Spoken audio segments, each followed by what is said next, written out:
নমস্কার, আমার নাম অচিন্ত মুখার্জি। আজকে আপনারা শুনবেন আমারই লেখা একটি ছোট গল্প, যাত্রী। এই শীতের সময় ভোরবেলা চাকরিতে যেতে আপনাদের হয়তো ইচ্ছে করে, তবে আমার অন্তত করে না। তাও ভোরবেলা বউয়ের কেলানি খেয়ে চাকরিতে যাওয়ার জন্য উঠলাম।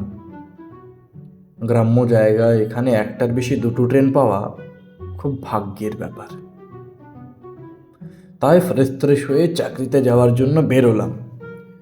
বেরিয়েই দেখি রাস্তা ফাঁকা, কোথাও কেউ নেই। ভোরের বেলা পুরো রাস্তা কুয়াশায় ভরা, কেউ কোথাও থাকলেও দেখতে পাচ্ছি না। হ্যাঁ, তা ঠিক কথা, শীতের ভোরবেলা আমার জন্য কেউ অপেক্ষাও করবে না। সে যাক, আমি অগত্যা গেলাম ট্যাক্সি স্ট্যান্ডের দিকে। সেখানে দেখি একটা মাত্র ট্যাক্সি স্ট্যান্ডে দাঁড়িয়ে। ট্যাক্সির মালিকের কাছে যেতে না যেতেই সে বলে উঠল, এই ভোরবেলা যেখানে যাবেন দুজনের ভাড়া লাগবে, নইলে বস এ গাড়ি এগোবে না, এগিয়ে যান। আমি একটু হেসে আর মনে মনে বললাম, এ আর কি নতুন কথা। তারপর বললাম, চলুন। কিছুক্ষণের মধ্যে স্টেশন চলে এলাম। স্টেশনে ঢুকে দেখি স্টেশন পুরো অন্ধকার, চারিদিক কুয়াশাতে ভরা। তার মধ্যে একটা মাত্র আলো জ্বলছে, সেটাও মাঝে মাঝে জ্বলছে, আবার বন্ধ হচ্ছে, তারপর আবার জ্বলছে। হঠাৎ যদি কেউ দেখে তাহলে স্টেশনটাকে ভুতুড়ে স্টেশন ভেবে ফেলবে। আমি গেলাম টিকিট কাউন্টারের দিকে। গিয়ে দেখি টিকিট কাউন্টারের লোকটা বসে বসে নাক ডেকে ডেকে ঘুমোচ্ছে। আমি হাতের ঘড়ির দিকে তাকিয়ে দেখলাম 4:30 বাজে। আমি এবার লোকটাকে জিজ্ঞেস করলাম, দাদা, দাদা, ও দাদা, তালঘড়িয়া যাওয়ার জন্য ট্রেন কখন আসবে? লোকটা ঘুম জড়ানো গলায় বলল, আজ দেরি আছে, 1 ঘন্টা পরে আসুন। ওর কথা শুনে যা বুঝলাম, ট্রেন 1 ঘন্টা পর আসবে, আজ 1 ঘন্টা লেট আছে।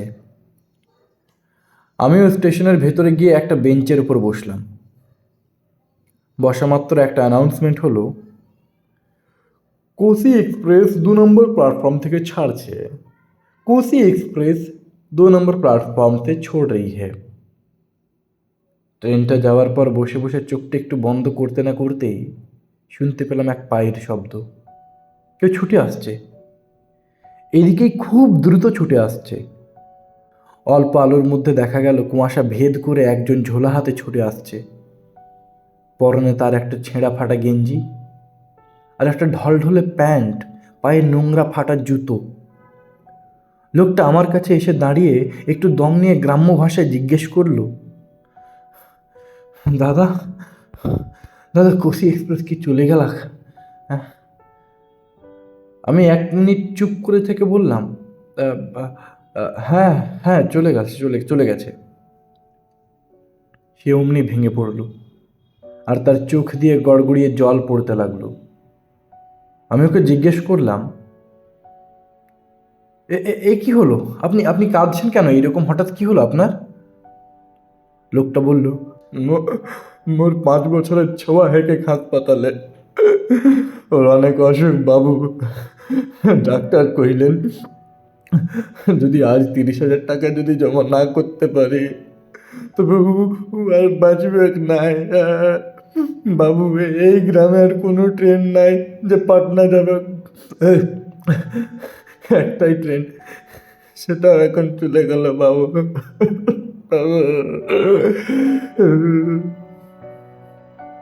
শুনে একটু দুঃখ পেলাম বটে, তবে এতক্ষণে আকাশে আলো ফুটে উঠেছে। আমি এবার উঠে স্টেশনের পেছন দিকে যেতে লাগলাম, তবে লোকটার কথাগুলো আমি বারবার শুনতে পাচ্ছিলাম কানে। আর আশেপাশের লোকেদের দেখছি, এরা সবাই যাত্রী। কেউ চাকরিতে যাচ্ছে, কেউ চাকরি থেকে ছুটি নিয়ে বাড়ি ফিরছে, কেউ বউ বাচ্চা নিয়ে শ্বশুর বাড়ি যাচ্ছে, কেউ আবার মা বাবার কাছে ফিরছে। ভেবে দেখেছেন কখনো, এই ট্রেন এমন একটা জিনিস যা আপনাকে, আমাকে, সমস্ত পৃথিবীকে একে অপরের সঙ্গে যুক্ত করে রেখেছে। এই ট্রেনে কত রকমের যাত্রী যাতায়াত করে। কারো মুখে হাসি থাকে, আবার কারো মনে থাকে দুঃখ।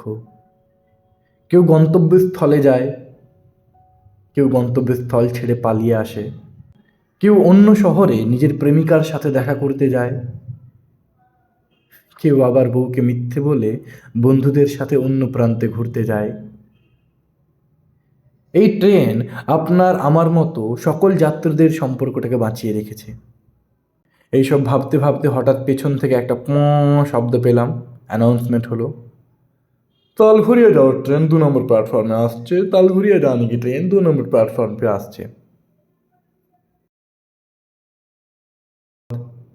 আজকে আপনারা শুনলেন আমার লেখা ছোট গল্প যাত্রাই।